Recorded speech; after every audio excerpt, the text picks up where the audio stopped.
المرسلين سيدنا محمد وعلى آله وصحبه أجمعين ومن اتبعهم بإحسان إلى يوم الدين وبعد أيها الإخوة والأخوات السلام عليكم ورحمة الله.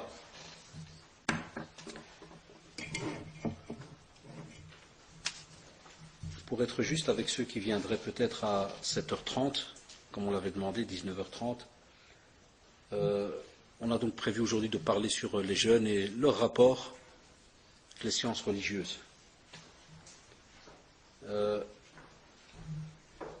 Est-ce que quelqu'un a envie pour 10 minutes, plus ou moins 10 minutes, un quart d'heure ou moins, maximum, que l'on parle d'un autre sujet vite fait pendant 10 minutes. Tout cela pour être juste avec ceux qui ont entendu que c'était à 19h30, parce que c'est à 19h30, mais c'est vrai qu'on ne pouvait pas imaginer que ça laisserait, et Jazakumullah, ceux qui sont restés après la prière, que ça ferait comme ça un temps assez long, c'est-à-dire il y a plus d'une demi-heure, vous allez rester assis dans le silence. C'est vrai qu'il y a moyen d'invoquer Allah subhanahu wa ta'ala ou de lire, mais qu'on peut aussi profiter en 10 minutes à peu près, le temps d'approcher de 7h25 plus ou moins. Est-ce que quelqu'un a envie brièvement de soulever un sujet? On l'a fait exprès de faire une heure comme celle-ci pour être à l'aise, alhamdoulilah, entre nous et parler donc tranquillement, sans tabou sur quoi que ce soit. Donc est-ce que quelqu'un a envie pendant 10 minutes, quelque chose qui lui trotte par la tête là, ou dans la tête plutôt, qu'il y a quelque chose à soulever? Profitez-en, il ne faut pas être gêné. On l'a fait exprès à cette heure-ci, on aurait pu le faire après le Maghrib. Oui.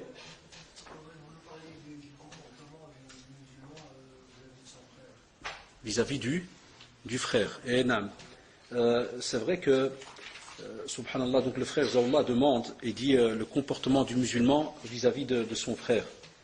On a, subhanallah, dans la sunna beaucoup de traditions prophétiques qui nous rappellent qu'en général, le musulman est le frère du musulman.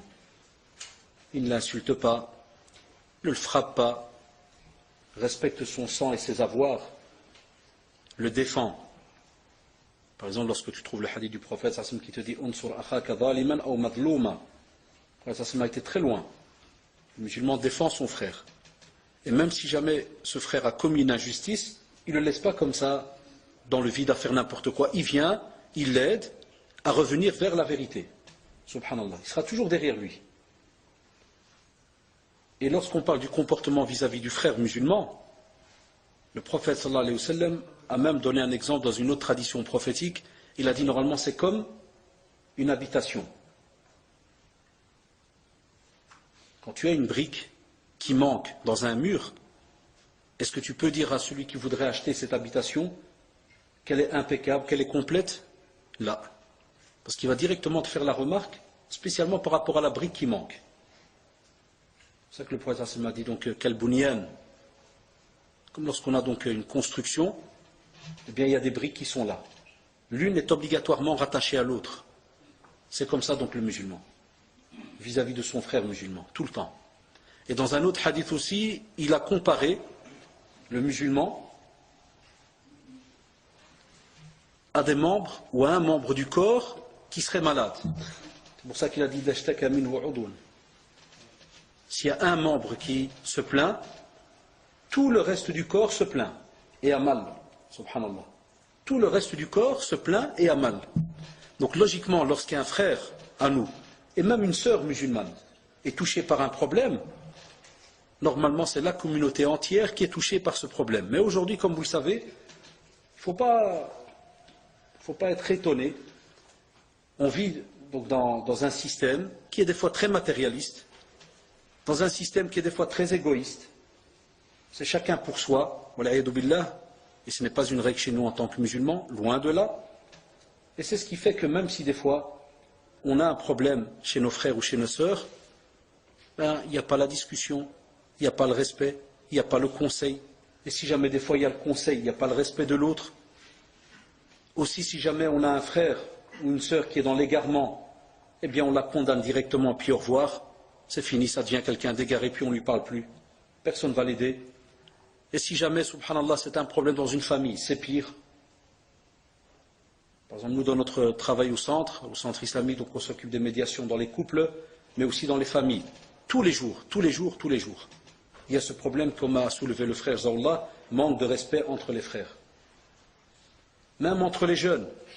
Et attention, hein, il ne faut pas être étonné, que ce soit des jeunes qui pratiquent ou qui ne pratiquent pas. C'est devenu une maladie chez tout le monde. Un manque de respect dans la manière de parler, de fonctionner, dans la parole que l'on donne. Donc un musulman, dans son comportement vis-à-vis de son frère, il le respecte. Il se renseigne par rapport à ses obligations qu'il a vis-à-vis de lui, à ses devoirs. Et dans un autre hadith, le prophète nous a rappelé des simples petits devoirs. Si jamais il éternue, il y a une invocation à dire. Nous, il y a des fois des frères, ils éternuent. Allah, il n'y a pas de problème. C'est comme si, c'est tout. Il a fait une petite explosion là pendant 3 secondes, puis au revoir. Il n'est pas au courant. À tout casser, on va peut-être rigoler si on a vu qu'il y a des crottes qui sortent. Ou des... Vous voyez comment c'est, hein? Chez nous, c'est comme ça. Si on voit qu'il y a quelque chose qui est sorti du nez, c'est tout, on rigole. Non, il y a une obligation, il y a des doigts entre toi et lui. Obligatoire dans la sunna du prophète, sallallahu alayhi wa sallam. Tu passes à côté de lui, tu lui dis assalamu alaikum. Obligatoirement, il doit te répondre wa alaykum salam wa rahmatullahi wa barakatuh. Nous, non, il y a des gens qui passent. Il y a même des textes qui parlent de cela. On a peur de ceux qui, et on y est déjà maintenant, de ceux qui saluent que ceux qu'ils connaissent. S'ils passent dans une rue, s'il y a 2 musulmans, si un c'est ton voisin et l'autre ce n'est pas ton voisin, en général tu as des personnes qui vont saluer seulement le voisin. Et l'autre musulman qui va passer, il n'y a pas de salut. On est devenu comme ça, subhanallah. On passe devant des personnes, sont musulmanes, on ne salue pas. On ne les salue pas. Et si jamais il est malade, tu vas lui rendre visite. Ça c'est dans le hadith du prophète, sallallahu alayhi wa sallam. Il est malade, tu vas lui rendre visite à la mosquée, à l'hôpital Afwan. Tu vas lui rendre visite. Et si jamais il meurt, tu suis son cortège funèbre. Ça, c'est les obligations qu'on a vis-à-vis du musulman. Et dans une autre tradition, ils ont même rajouté encore un. S'il te demande conseil, tu le conseilles. S'il te demande conseil, tu le conseilles. Est-ce qu'on ose aujourd'hui se conseiller? Est-ce qu'on ose? La peur. Et c'est comme ça dans plein de sujets. Comme je disais tout à l'heure, dans nos familles, la même chose. Il y a quelqu'un dans la famille, par exemple, qui commet le haram, il y a 2 solutions. Soit il y a un groupe qui déjà l'a condamné, l'a mis en enfer, puis il dit Khalé Imout, laisse-le, il meurt. Soit un autre groupe, il va peut-être essayer de parler, mais ils vont alors se battre, qui va parler avec lui? Et ils ne savent pas qu'on doit laisser celui qui a vraiment la capacité de le faire. Et d'autres, si jamais ils vont parler, ils vont peut-être encore provoquer pire que ce qu'il y avait avant. Parce qu'il n'y a pas l'art de parler. Donc le comportement vis-à-vis du musulman, c'est quelque chose de très très important. Et c'est ce qui fait, wallah, l'unité de la communauté. Et c'est une ni'ma, comme l'a dit Allah subhanahu wa ta'ala dans le Coran. C'est une ni'ma. Même, subhanallah, au début, les tribus, toutes ces communautés, des fois, ne se connaissaient même pas. Sur une même terre. Et Allah subhanahu wa ta'ala nous le rappelle. وَجَعَلْنَاكُمْ شُعُوبًا وَقَبَائِلَ لِتَعَارَفُوا إِنَّ أَكْرَمَكُمْ عِنْدَ اللَّهِ أَتْقَاكُمْ. Normalement, on est censé s'entreconnaître. Et comme vous le voyez, d'où aujourd'hui, soit par exemple, si quelqu'un fait une petite erreur, on ne s'approche plus de lui, on ne lui parle plus. Où sont ces cœurs normalement qui sont là pour aider l'autre? Étant donné que le prophète sallallahu alayhi wa sallam nous rappelle, La yu'minu ahadukum hatta yuhibba li akhihi ma yuhibbu li nafsihi. N'est pas croyant comme il se doit. Celui qui n'aime pas pour son frère ce qu'il aime pour lui.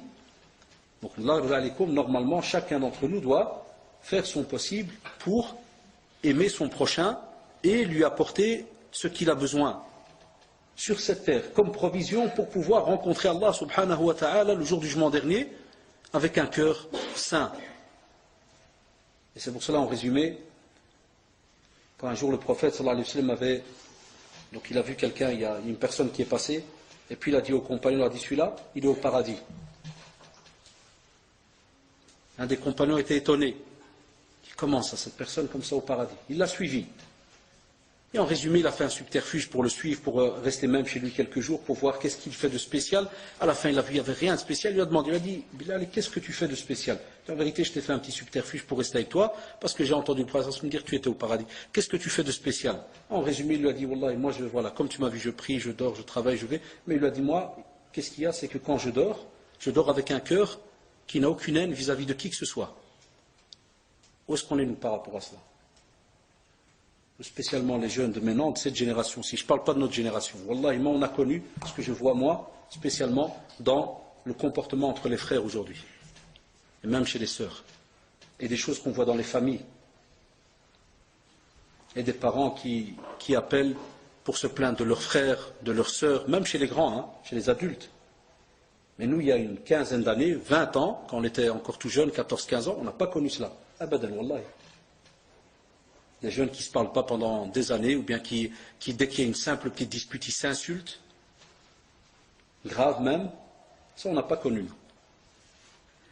Nous, on sait toujours, je me rappelle toujours que les jeunes, entre eux, dès qu'on avait notre groupe, comme on dit, entre guillemets, d'amis, Wallah, si ce n'était pas à cause de la religion, et encore, même quand il y avait un drari, par exemple, qui lâchait la prière, c'est là qu'on devenait encore plus ses copains. On le collait, on le lâchait. On ne lâchait pas. Parce qu'on se disait entre nous, alors qu'on était encore jeunes, on apprenait encore un petit peu, mais on se disait, c'est là qu'il a besoin de nous. Ah, il y a la vraie trace de l'amitié.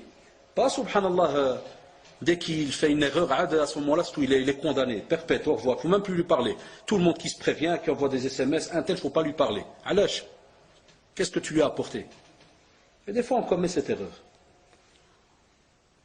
C'est pour cela que, l'ard alikum, certaines communautés, spécialement celles de Shaitan Allah et de ses aides, savent que une des choses qui fait que la communauté est dispersée, c'est le manque de fraternité et d'union au sein de celle-ci. Et vous le voyez aujourd'hui même, que ce soit dans les mosquées, des fois dans certaines, il y en a qui sont là spécialement pour semer la zizanie entre les frères, entre les responsables et autres, spécialement là où il y a du bien. Spécialement, si vous allez le remarquer autour de vous, là où il y a du bien. Toujours un peu de traficage comme ça de l'un et de l'autre qui vient pour essayer de casser cette union. Alors que le prophète sallallahu alayhi wa sallam a dit, le musulman est le frère du musulman. Son frère, tout subhanallah, akhou, son frère. Et on sait, nous, même en langue arabe et même dans la pratique, que être frère d'une personne, mashallah, tu montes à un niveau qui est déjà élevé. Ça veut dire que tu n'as pas un statut qui est simple. Il t'appelle le frère. Donc la différence qu'il y a, c'est que tu n'as pas la même mère ni le même père. Mais même comme ça, subhanallah, il l'a appelé le frère. Chouf, subhanallah. C'est-à-dire la seule différence, la mère et le père sont différents. Mais le reste, vous êtes au même niveau. Et on le voit dans le Coran, pas de différence dans les races, les couleurs, les tribus, comme on voit chez nous. Hein? Que ce soit par rapport aux nationalités, par rapport au village et ainsi de suite. Abadan. L'islam a banni tout cela. Justement pour que les gens restent frères. Parce qu'au temps de la période de Jahiliya, la période pré-islamique, les Arabes, ils se mangeaient pour un oui, pour un non. Ils pouvaient être frères pendant 5 minutes, et dès qu'il y avait un bête petit problème, ils se massacraient entre eux. Tu dis non? Le prophète sallallahu alayhi wa sallam, lorsqu'il est venu, par exemple, lorsqu'il est arrivé à Médine, on te dit Akha bin al-Muhajirin wal Ansar. Il a fraternisé directement, subhanallah, regardez. Il aurait pu arriver avec le groupe des Mécois, arriver à Médine, et leur dire, par exemple, les gars, vous allez, et puis, vous essayez de trouver des briques, ou bien vous fabriquez vous-même des briques, ou bien il y a cette plantation, et faites-vous des maisons. Non, directement, subhanallah, pour montrer qu'il y a une certaine force, il a uni ceux de la Mecque avec ceux de Médine, directement. Et il aura appris le partage. Il a pris à l'un de mourir pour l'autre. Lâche pas. Il ne lâche pas son frère. On vient prier, on remarque que tel frère a disparu depuis quelques jours, on va chercher après lui. Dans la famille, la même chose.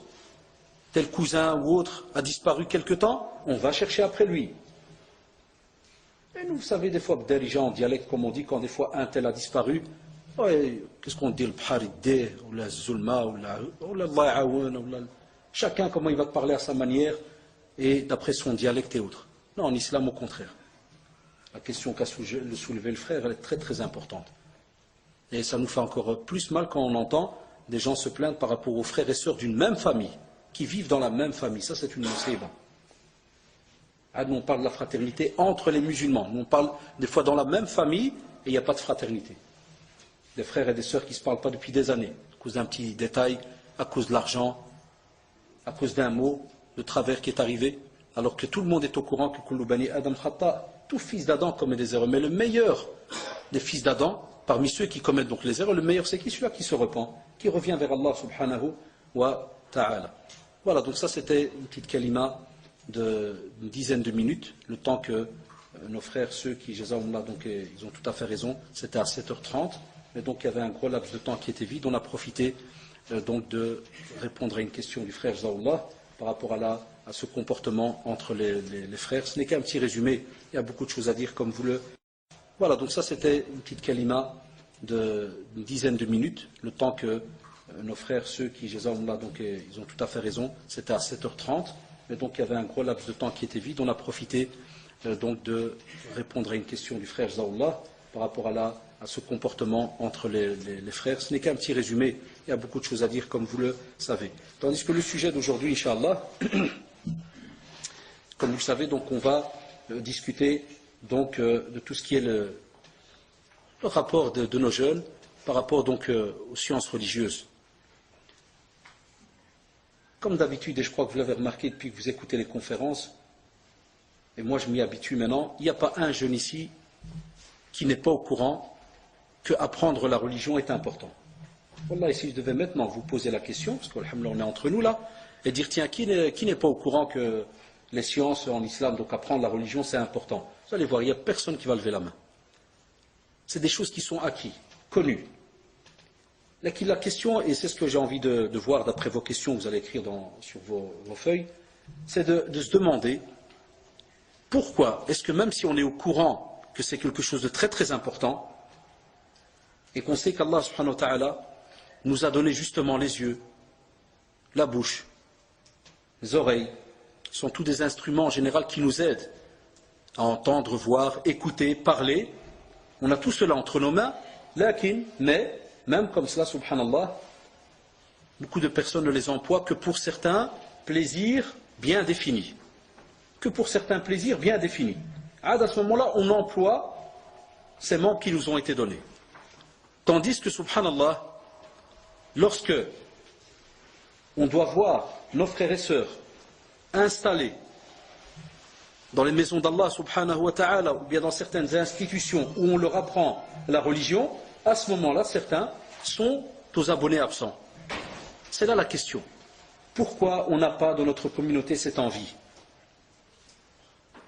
Normalement, la vraie communauté de l'islam, wallah, il devrait chaque soir se battre dans les mosquées pour avoir de la place pour écouter une kalima, par exemple, une petite parole, un rappel, pour lire du Coran, pour réviser le Coran,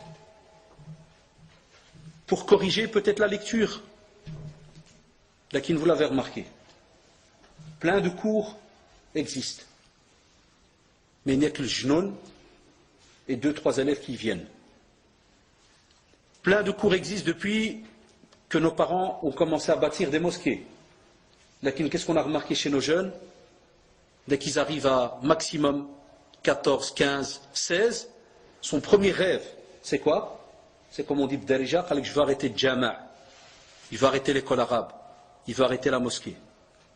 Plein de jeunes nous le disent, et on les entend. Il l'avoue, il te dit, Wallah, moi j'attends 15-16 ans, la liberté, the life.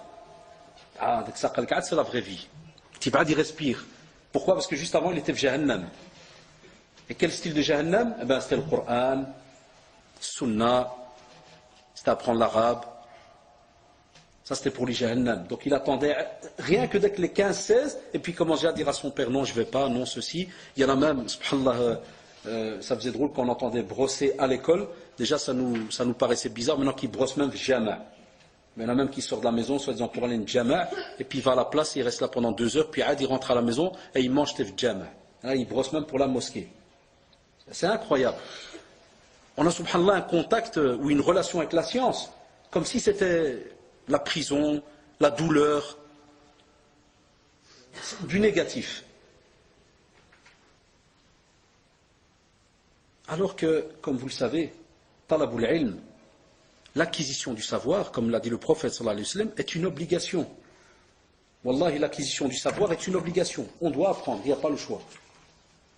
Alors, est-ce que ça veut dire que nos jeunes ne respectent pas la parole d'Allah subhanahu wa ta'ala et de son prophète? Et alors qu'on se pose la question. On doit être honnête. C'est pour ça que j'ai préféré ce genre de rencontre.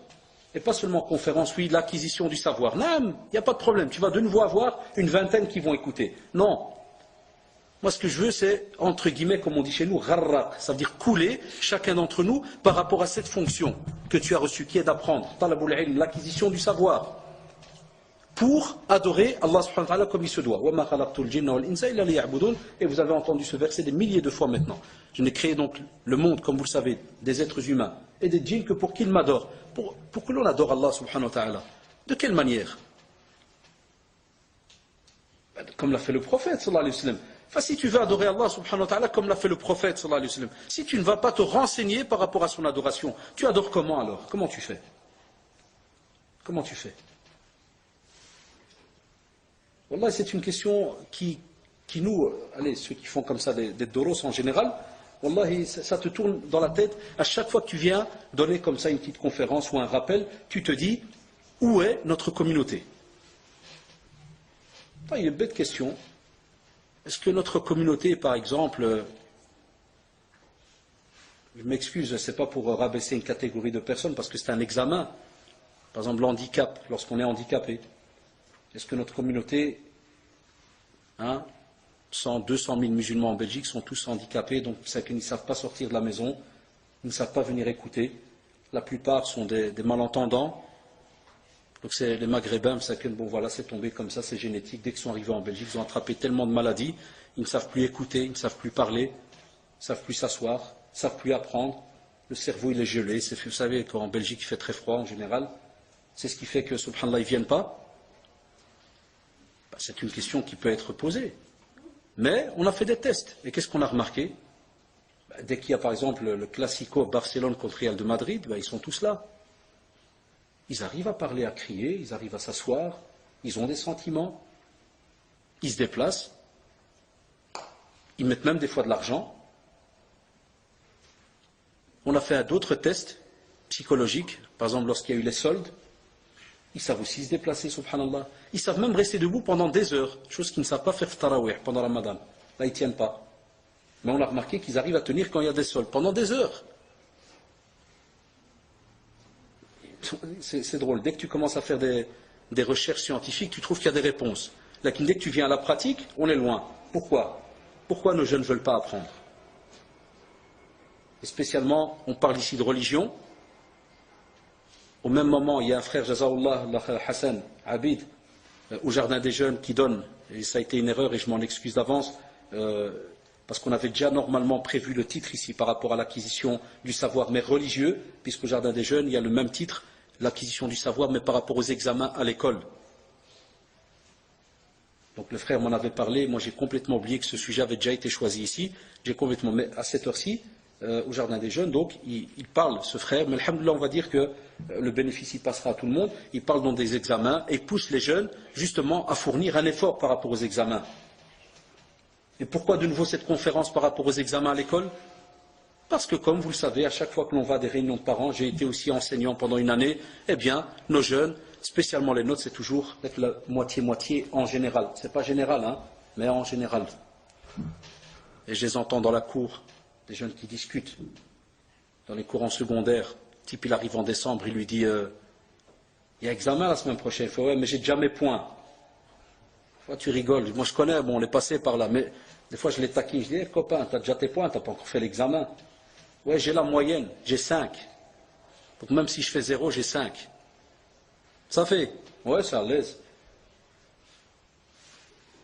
On avait même des potes qui remettaient des feuilles noires. Moi, j'appelais ça des feuilles noires parce que pour moi, c'était la honte. Ouais, c'est des feuilles blanches. Et moi, on leur disait, on dit, t'as remis une feuille noire, rien. Je fais, non, elle est blanche. Je fais, non, mais pour nous, c'est un jour qui est noir. Parce que tu es, vous savez, une golf, comment on la reconnaît? Qui sait me dire? Comment on reconnaît une golf? Et devant, il y a quoi? Il y a l'insigne. Donc un khoroto, il a aussi un insigne. Il a une calandre. Wallah, tu peux le même, et vous le savez, tu peux mettre un khoroto entre des Asiatiques et même entre des Esquimaux, tu le tallah direct. Tu fais, ah, ça c'est un khoroto là-bas. Direct. C'est connu. Donc dans une école, subhanallah, il n'est pas qu'un petit khoroto, il est quoi aussi? C'est un musulman à la base. C'est un musulman. C'est celui qui normalement, son prophète à lui, Muhammad sallallahu alayhi wa sallam, a reçu comme verset Iqra li. Il a reçu lit. C'est vrai ou pas? C'est pour ça que j'appelais ça moi une feuille noire, parce que c'est un jour qui est noir pour nous. Quand un musulman remet une feuille blanche et il te dit après que soi-disant j'ai déjà la moyenne, c'est un jour noir, c'est la honte. Wallahi, c'est la honte.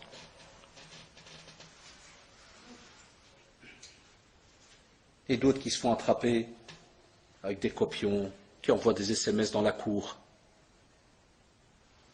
Ou bien qui fait semblant de se gratter puis lui fait un 2, c'est la réponse 2. Le type il est malin. C'est le khatar de la classe là, du quartier. Il se gratte, il lui fait j'ai arnaqué le flamand. T'as arnaqué ta race, ça a tordu. Wallah. Wallah. Le prof, on a fait ce métier, alhamdoulilah, on l'a testé. Le prof, lui, à la fin du mois, il a son salaire. Wallah, lui, il rigole. Et puis, encore mieux, c'est que quand tu termines l'année et qu'il te dit t'as doublé, lui, le prof, on se voit à la fin de l'année, tu sais, dans la salle des profs et tout, c'est le style, allez les gars, salut, hein, part en vacances, hein, c'est tout, là, il est parti, le type. Non, mais Diana, ils sont très très malins. Vous savez, chez nous, on a grandi comme ça. Flaman, c'est un rouge. Vous voyez, qui est le rouge à la fin? C'est avec l'élève là qui a fonctionné comme ça. Alors, subhanallah, ça nous fait mal au cœur. Côté examen, tu as aussi de nouveau un autre groupe, ceux qui se donnent à du 2000 à l'heure. Vous avez remarqué, là c'est le ruina chez nous. Hein. Tu as aussi d'autres jeunes qui se donnent 2000 à l'heure, cours du jour, du soir, de la nuit, cours s'il y avait moyen qu'il y ait des cours toute la nuit, il aurait eu des cours. Mais, si tu lui dis quel cours de religion tu suis, tu dis non mon frère, j'ai pas le temps. Wallahi. Je vous défie, hein, faites des enquêtes autour de vous. Il y a des jeunes qui sont maintenant en secondaire, supérieur, et qui sont aussi en supérieur. Wallah, et certains d'entre eux, ils ne lisent pas un seul verset de Coran pendant l'année. Pourquoi? Moi je suis en blocus, le type il est bloqué, son cerveau, tout le reste est bloqué toute l'année. Touche à rien. À un point où à la fin, il ne remarque même pas que c'est son cœur qui est bloqué. Vas-y, fais le blocus pendant 3 ans, il n'y a pas de problème. Mais tu sais qu'il va être bloqué en premier ton cœur. Ça veut dire le type, il a le diplôme pour la terre, mais pour le delà, il a zéro, il n'a rien. Et il y en a qui nous l'avouent, il fait purée, wallah, moi je suis absorbé par les études Kada, c'est vrai que je n'ai pas écouté un dars depuis 3 mois, 4 mois, je n'ai pas lu le Coran depuis je ne sais combien. Billah, est-ce qu'on n'est pas hypocrite des fois?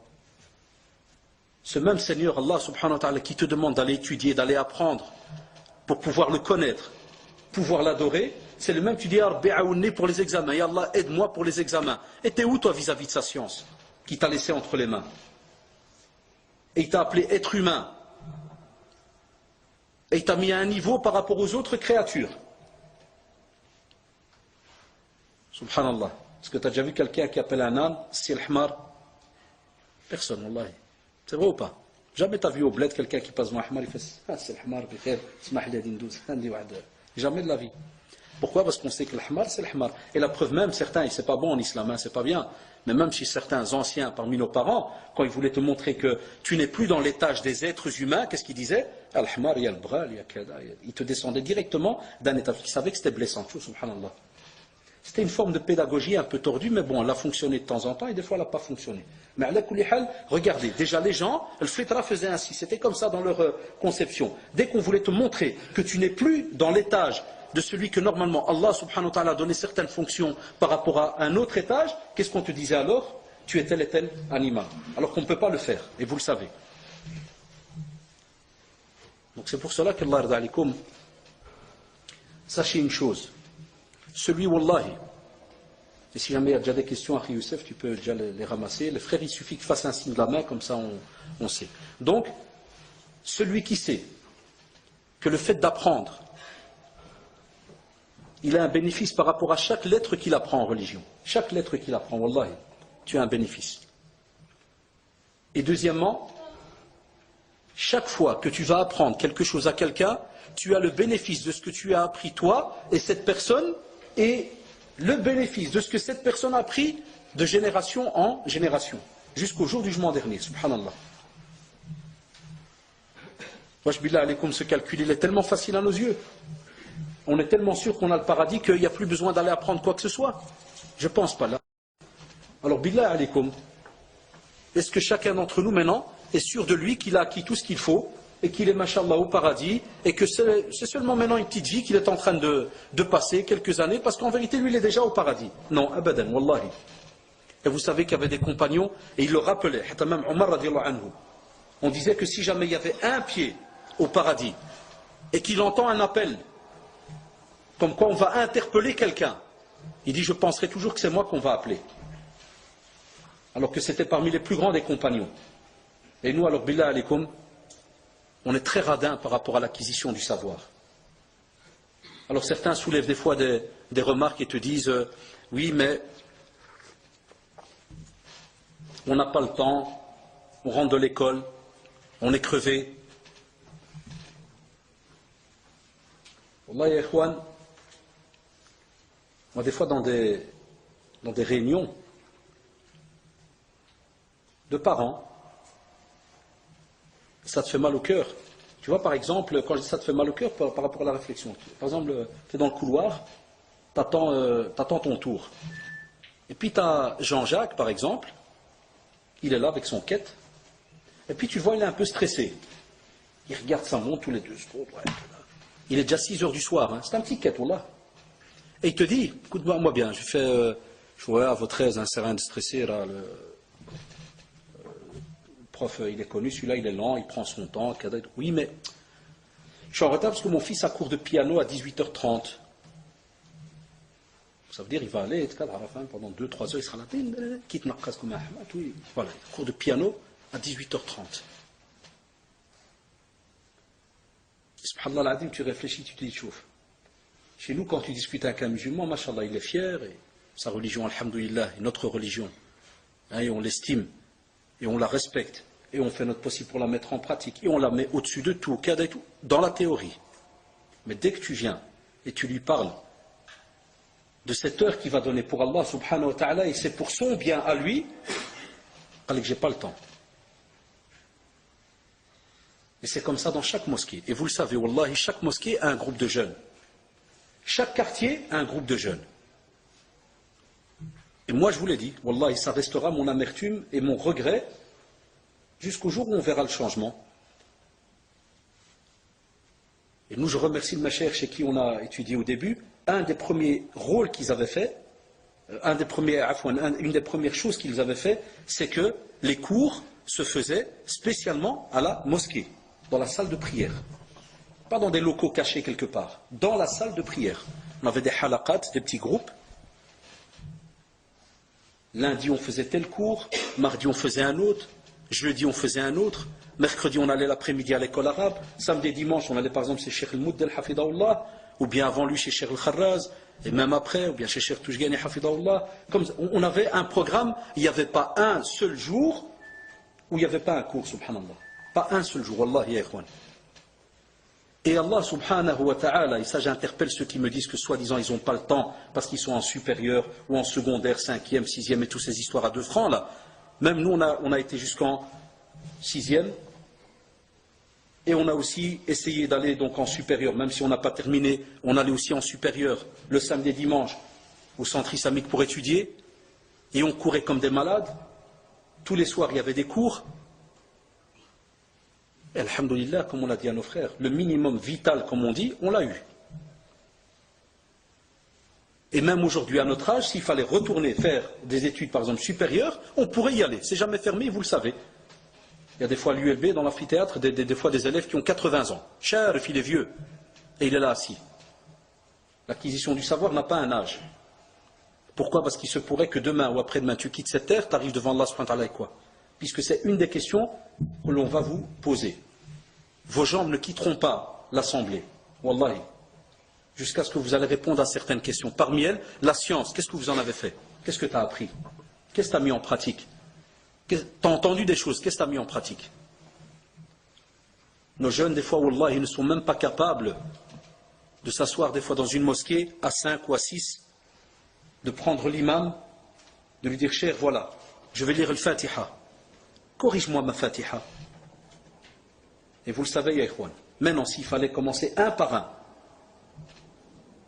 on aurait peut-être 2-3 Fatiha, et vous allez me dire, oh là, il ose, si on doit voir Makharij al-Huruf comme il se doit, c'est-à-dire les lettres, et les sifat aussi des lettres, c'est-à-dire comment est-ce que tu sors un dad, est-ce que tu le sors comme un dal, ou bien comment tu fais avec ta bouche, ta langue, l'air, par où ça passe, il y a une certaine lecture. on serait loin, rien qu'avec la sourate al-Fatiha. Mais nous, comme vous l'avez remarqué, mashallah, on connaît tout, on n'a pas besoin. Les mosquées, dès que la prière se finit, ça se vide. C'est vrai, restent nos parents, jazahumullah.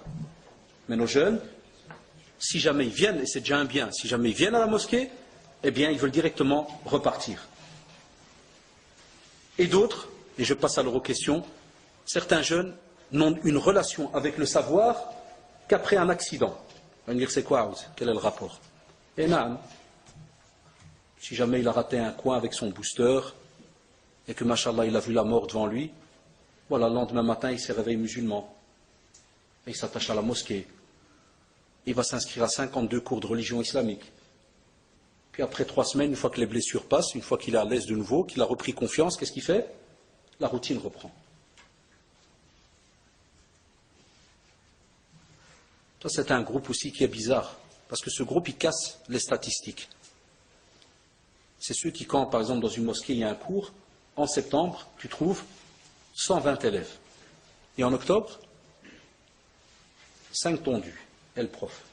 Et en janvier, tu trouves un petit mot sur la porte, les cours sont arrêtés et reprendront ultérieurement. Vous serez contactés. C'est tout. Et l'année d'après, il y a une réunion, comme il n'y a pas assez d'élèves, on arrête le cours. Ça, c'est la pratique, hein, on ne tourne pas autour du pot. La preuve, tous les petits instituts qui existent, où on a donné des fois cours, c'est toujours comme ça. 1er septembre, des visas pour s'inscrire. Tout le monde casse la tête. Tu arrives milieu de l'année, tu termines ton cours avec 4-5 élèves.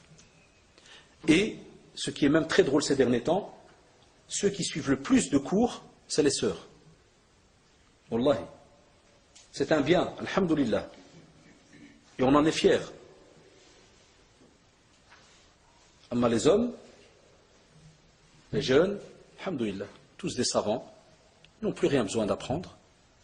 Alhamdulillah, le Coran, ils le connaissent par cœur. Kutub Sitta, tous les livres de Bukhari, Muslim, Ibn Majah, moi, ils m'y connaissent tout par cœur. Ils ont même fait la jurisprudence comparée. Ils ont tout fait. C'est pour ça qu'ils te disent, mon frère, tu peux parler pendant des années, mais nous, on connaît tout. On va venir pour faire quoi? Et on sait que c'est la réalité. Mais le Moussiba, c'est quoi? C'est lorsque la personne est mariée, alors il nous appelle au centre pour des questions. Oui, monsieur, je viens de faire les ablutions. Il y a mon copain, il m'a dit, tu as un trou dans tes bas. Tes ablutions ne sont pas bonnes. Maintenant, on est à 4. On va presque se battre. Alors, mes ablutions sont bonnes ou pas bonnes? Ils sont 4. Wallah, ils sont 4 à se battre. Parce qu'il y en a un, yarhamukallah, qui a vu le trou dans les trachars de son copain.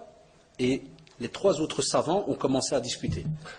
Et ils sont arrivés, alhamdoulilah, à la conclusion, parce que le Majma', donc le grand conseil des théologiens là, de cette équipe, a décidé que ces ablutions sont mauvaises.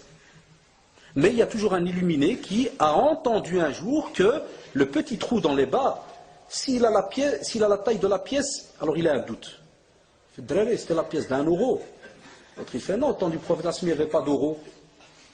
Qu'est-ce qu'il y avait en ce temps-là? L'autre, alors comme c'est par exemple, je parle des Maghrébins, la race qu'on connaît.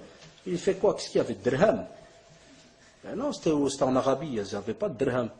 Qu'est-ce qu'ils avaient en Arabie? Allah, moi, je n'ai jamais été.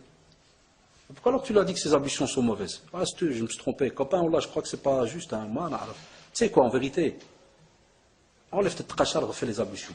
Ah, Masha'Allah, c'est-à-dire on est sorti tranquille, il n'y a plus de problème. Il n'y a plus de problème, enlève tes trachars et on les fait. On ne rigole pas de la religion de cette manière. Hein. Allah, on ne discute pas de la religion de cette manière. Et il y en a comme ça plein qui m'appellent. Hein. Ils sont en groupe. Voilà, des fois, par exemple, il y a des drari qui travaillent, et ils ont eu congé après-midi, et je l'entends, ils sont dans un snack. Ça crie, Kada, t'entends, ouais, les oignons, ouais, l'autre Kada, et ils te posent des questions de religion. Ouais, smahna, copain, là, on est en train de manger avec drari, il y en a un qui a dit que si jamais il a mangé avec la gauche, c'est pas que c'est haram, hein, mais il y a Shaitan, il a tradda avec lui, il a mangé avec lui, et à ce qui paraît, si jamais il dit, il va tqayya, il va vomir. Le type, il te sort un de ses films, il fait une de ses scènes, et il va vomir, il va faire. Et tu entends un salade d'oignon, oui, mets-moi du pili-pili. Voilà le rapport qu'on a des fois avec l'acquisition du savoir, chez certains. Wallahi, et vous savez, ça se passe.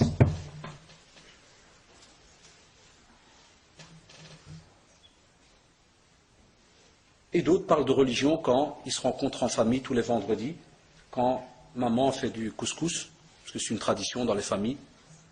Alors pendant qu'ils mangent, des fois, si alhamdoulilah c'est une famille voilà, qui capte parabole, qui met par exemple Iqra ou bien Al-Majd ou autre, alors pendant qu'il mange, il entend par exemple un cher dire une fatwa, puis il fait qu'est-ce qu'il raconte celui-là?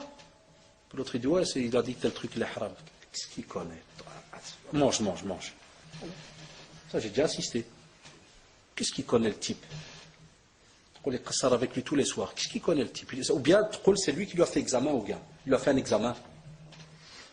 Toi, il a été en Arabie, il a appelé le chef, il a dit viens, je vais t'examiner, toi, viens ici, là. Il lui a posé des questions, puis il a dit toi, tu connais rien, t'es bidon. Puis il revient à Bruxelles, puis quand il mange avec son copain, il dit non, celui-là je le connais, je lui ai fait un examen, il est bidon, il connaît rien. Chaud, man. Donc regardez toutes ces catégories que je vous ai un peu montrées là, et vous le savez, elles sont autour de nous. C'est nous. Que ce soit spécialement, par exemple, des fois nos jeunes qui sont rattachés à une mosquée spécialement, ou bien qui sont dans un quartier où il y a un centre, où il y a cours, allez suivre vos cours. Car arrivera un jour où il y aura le regret. Comme maintenant, nos parents, des fois, ils ont le regret.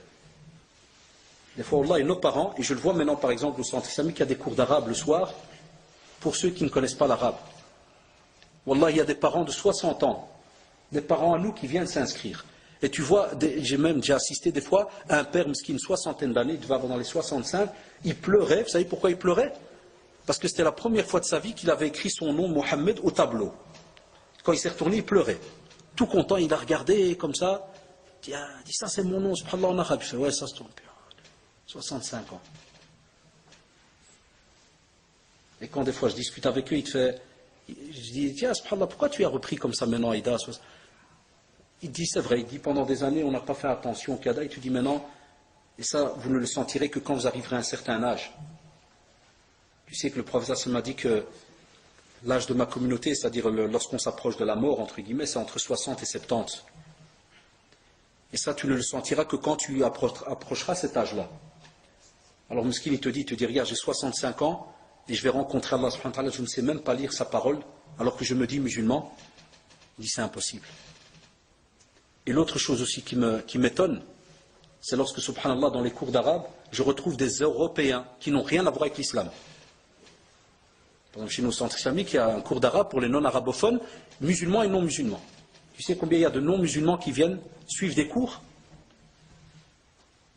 Et des fois, quand tu demandes à certains, tu dis ouais, parce que j'ai envie une fois de voir un petit peu dans vos ouvrages, qu'est-ce qui se dit, j'ai envie. D'autres, c'est pour leur travail. Tu vois, subhanallah, l'himma. Qu'est-ce qu'ils ont vraiment comme volonté et autres, lorsque cette personne sait que pour un boulot, si jamais il a la langue arabe et qu'il est européen, son salaire augmente. Tu viens tous les soirs, 2 à 3 fois par semaine, il étudie l'arabe. Et l'autre qui se dit musulman, c'est son mode d'emploi pour comprendre la parole d'Allah, sa plus grande fierté sur terre, subhanahu wa ta'ala, ne connaît pas l'arabe. Et on va plus loin. Prends-moi un des 2 quêtes, tu vois les 2 quêtes là, prends un des 2, apporte-le ici devant moi. Viens copain, viens. Mon ami, viens. Viens mon ami, viens. Viens, parce que regarde, moi je suis encore gentil, mais les 65 ou 70 qui te regardent depuis tout à l'heure, j'ai peur qu'ils vont peut-être... Oui, je sais jamais nous, hein, tu sais bien, c'est un accident, je sais, mais c'est comme ça. Moi, c'est pour ton bien, parce que sinon, ils vont sauter dessus après, ou bien à la sortie, je ne peux pas te garantir, tu sais bien, moi, je suis très faible, je ne peux pas te sauver, Allah. Il n'y a que Dua qui pourra te sauver. Ton copain aussi, hein, t'es pas mieux, Coco, hein, parce que tu te crois que tu es sauvé, la caché derrière la planche, là. Taqillah. Donc, on vous dit, Allah d'alikum, on voit comme ça des personnes, subhanallah, qui arrivent à un certain âge, pas de langue arabe, pas de connaissance dans la religion. Allah d'alikum, essayez à les jeunes de faire en sorte que vous ayez comme ça, et spécialement, par exemple, je parle pour les jeunes de l'Amal, parce que je suis invité chez vous, et les jeunes de l'Amal, ils le savent, je leur dis ça depuis des années, qu'il y ait d'office 1 à 2 rencontres par semaine. C'est votre programme et votre investissement auprès d'Allah subhanahu wa ta'ala, dans la maison d'Allah subhanahu wa ta'ala. 1 à 2 fois, s'il y a déjà une, c'est déjà bien. Ou les frères dans un local, ils oublient dunya, la vie, ils oublient leurs examens, leurs cadres, leurs ceci, parce que s'ils sont bien programmés, Nous, alhamdoulilah, on étudiait toute l'année. Eh bien, quand les examens venaient, c'était que de la révision. Parce qu'on avait un rythme pendant l'année. Pas que tu viennes étudier à la dernière minute. C'est normal que tu vas me dire, j'ai pas le temps. Mais si tu étudies toute l'année, wallah, quand les examens viennent, jamais tu vas arrêter la lecture du Coran. Jamais tu vas arrêter le dars, le cours que tu étais habitué à suivre. Parce que, alhamdoulilah, c'est de la révision. Et tu sais que les anges t'enveloppent. Tu es cité auprès d'Allah, subhanahu wa ta'ala. C'est incroyable, c'est un bénéfice immense. Donc il faudrait que nos jeunes aient des rendez-vous comme ça, ne fût-ce qu'une fois par semaine, où ils se rencontrent. Et là, on revient à la remarque de notre frère tout à l'heure par rapport au comportement entre les frères. Donc ils se rencontrent, ils demandent après les autres comment ils sont, où est tel frère, on va lui rendre visite demain, ou bien on va essayer de voir qu'est-ce qu'il y a, ou bien ceci, ou bien cela. Là, comme vous le savez, Satan, la'anahullah, et je vous l'ai dit dans plein de conférences, chaque acte, ya ikhwan, où il sait qu'il y a un bénéfice, il va vous le casser, jusque même lorsque vous allez être couché sur votre lit de mort. Il ne va pas vous lâcher. Même ne fût-ce que dire une invocation, il va vous casser. Wallahi. C'est pour ça, Allah yarda alaykoum, l'acquisition du savoir est quelque chose qui doit vous suivre jusqu'à la mort. Il faut qu'il y ait des bibliothèques à la maison. Pas que des films et des jeux et tout ce que vous voulez. Non, il faut que chacun d'entre nous ait sa bibliothèque à la maison. Alors, c'est honteux qu'on ait aujourd'hui des jeunes qui n'ont pas de bibliothèque musulmane à la maison. Et il y en a, et vous le savez. Non, des fois, on a un petit Coran là, plein de poussière, parce que c'est le père de mon grand-père qui l'a apporté quand il était le Hajj en 1910. Alors, si tu le touches, je vous pète. Alors, le Coran, il est déposé là-bas. Et des fois, alors je rigole, je leur dis, même si jamais tu pouvais le toucher, est-ce que tu vas savoir le lire? Et si jamais tu vas le lire, tu vas le comprendre? Ouais, on va chaque fois trouver une virgule.